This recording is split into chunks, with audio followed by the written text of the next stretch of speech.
মার্কিন president Donald Trump চীন সফর শেষে দেশে ফেরার পর ইরানের পরমাণু কর্মসূচি এবং হরমুজ প্রণালী নিয়ে চলমান অচলাবস্থা নিরসনে সামরিক হামলা পুনরায় শুরু করার বিষয়ে এক চূড়ান্ত সিদ্ধান্তের মুখোমুখি হয়েছেন। নিউ ইয়র্ক টাইমসের এক প্রতিবেদনের তথ্য অনুযায়ী শান্তি আলোচনা স্থবির হয়ে পড়ায় ট্রাম্পের শীর্ষ সহযোগীরা এরই মধ্যে নতুন করে সামরিক হামলার পরিকল্পনা তৈরি করে রেখেছেন। প্রেসিডেন্ট ট্রাম্প যদি আরও বোমা হামলার মাধ্যমে এই কূটনৈতিক অচলাবস্থা ভাঙার সিদ্ধান্ত নেন, তবে তার নির্দেশ পাওয়া মাত্রই ইরানের সামরিক অভিযান শুরু করতে প্রস্তুত রয়েছে মার্কিন বাহিনী। মার্কিন প্রতিরক্ষা দপ্তর পেন্টাগনের কর্মকর্তারা জানিয়েছেন, গত মাসে প্রেসিডেন্টের যুদ্ধবিরতি ঘোষণার পর স্থগিত হওয়া সামরিক অভিযান অপারেশন এপিক ফিউরি আগামী কয়েক দিনের মধ্যেই নতুন কোনো নামে পুনরায় শুরু হতে পারে। যদিও প্রেসিডেন্ট ট্রাম্প এখনও চূড়ান্ত সিদ্ধান্ত নেননি এবং বেইজিং ছাড়ার পর এয়ারফোর্স ওয়ানে সাংবাদিকদের কাছে ইরানের সর্বশেষ শান্তির প্রস্তাবকে অগ্রহণযোগ্য বলে প্রত্যাখ্যান করেছেন। তবে পর্দার আড়ালে মার্কিন ও ইসরায়েলি কর্মকর্তারা আগামী সপ্তাহের মধ্যে ইরানে সম্ভাব্য নতুন হামলার জন্য ব্যাপক প্রস্তুতি নিচ্ছেন, যাকে যুদ্ধবিরতির পর থেকে এই পর্যন্ত সবচেয়ে বড় প্রস্তুতি হিসেবে বর্ণনা করেছেন মধ্যপ্রাচ্য ভিত্তিক দুজন কর্মকর্তা। মার্কিন প্রতিরক্ষা মন্ত্রী পিট হেগসেথ আইন প্রণেতাদের জানিয়েছেন, প্রয়োজন হলে যুদ্ধ তীব্র করার পরিকল্পনা রয়েছে যুক্তরাষ্ট্রের। যুদ্ধ নাকি সমঝোতা, দ্বিধায় ট্রাম্প।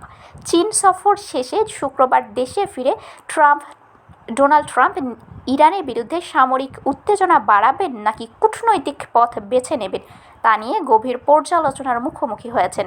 ট্রাম্প এয়ারফোর্স ওয়ানে সাংবাদিকদের বলেন, আমি ইরানের শান্তির প্রস্তাবটি দেখেছি, এর প্রথম বাক্যটি আমার পছন্দ হয়নি, তাই আমি এটি ফেলে দিয়েছি। তিনি চীনের প্রেসিডেন্ট শি জিনপিংয়ের সঙ্গে ইরান ইস্যুতে আলোচনা করার কথা স্বীকার করলেও বেইজিংকে তেহরানের ওপর চাপ সৃষ্টি করতে বলেননি।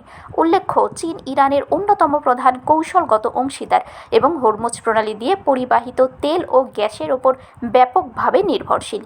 নিউ ইয়র্ক টাইমসের তথ্য অনুযায়ী বিভিন্ন দেশের কর্মকর্তারা একটি সমঝোতার চেষ্টা করছেন, যাতে ইরান এই কৌশলগত জলপথটি পুনরায় খুলে দেয়। এতে ট্রাম্প কূটনৈতিক বিজয় দাবি করতে পারবেন এবং যুদ্ধ নিয়ে সন্দিহান মার্কিন ভোটারদের আশ্বস্ত করতে পারেন যে ইরানে ব্যয়বহুল ও মারাত্মক সামরিক অভিযান সফল হয়েছে। ট্রাম্পের জন্য এই যুদ্ধ রাজনৈতিকভাবে একটি বড় দায় হয়ে দাঁড়িয়েছে এবং এটি থেকে বেরিয়ে আসতে আগ্রহী হলেও ইরানের পরমাণু অস্ত্র অর্জন চিরতরে বন্ধ করার যে চূড়ান্ত লক্ষ্য তিনি নির্ধারণ করেছিলেন তা এখনও অর্জিত হয়নি।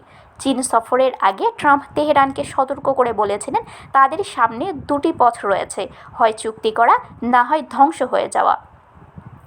পেন্টাগনের সামরিক প্রস্তুতি ও ইস্পাহানের অভিযানের ছক।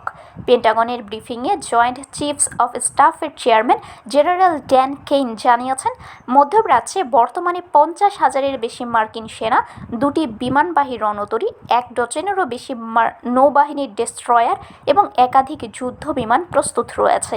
বেসামরিক নেতৃত্বের নির্দেশ পাওয়া মাত্রই তারা ইরানের বিরুদ্ধে বড় ধরনের যুদ্ধ অভিযান শুরু করতে পারবে। প্রতিবেদনের তথ্য অনুযায়ী যুদ্ধ পরিকল্পনার মধ্যে প্রধান দুটি বিকল্প রয়েছে। প্রথমত, ইরানের সামরিক অবকাঠামো লক্ষ্য করে তীব্র বোমা হামলা চালানো।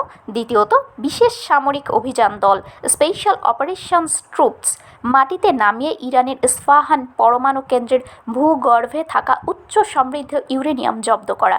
এ উদ্দেশ্যে বছরের শুরুর দিকেই কয়েকশো স্পেশাল অপারেশন কর্মী মধ্যপ্রাচ্যে পাঠানো হয়েছে। তবে সামরিক কর্মকর্তারা স্বীকার করেছেন, এ ধরনের স্থল অভিযানে চরম ঝুঁকি রয়েছে এবং এলাকাটি সুরক্ষিত করতে আরও হাজার হাজার অতিরিক্ত সেনার প্রয়োজন হবে। এছাড়া প্রায় 5,000 মেরিন সেনা এবং মার্কিন সেনাবাহিনীর 82তম এয়ারবোর্ন ডিভিশনের প্রায় 2,000 সেনা ওই অঞ্চলে আদেশের অপেক্ষায় রয়েছে, যাদের ইরানের অন্যতম প্রধান তেল রপ্তানি কেন্দ্র খার্ক দ্বীপ দখলের ব্যবহার করা যেতে পারে। শারমিন শিমু, বরেন্দ্র টেলিভিশন।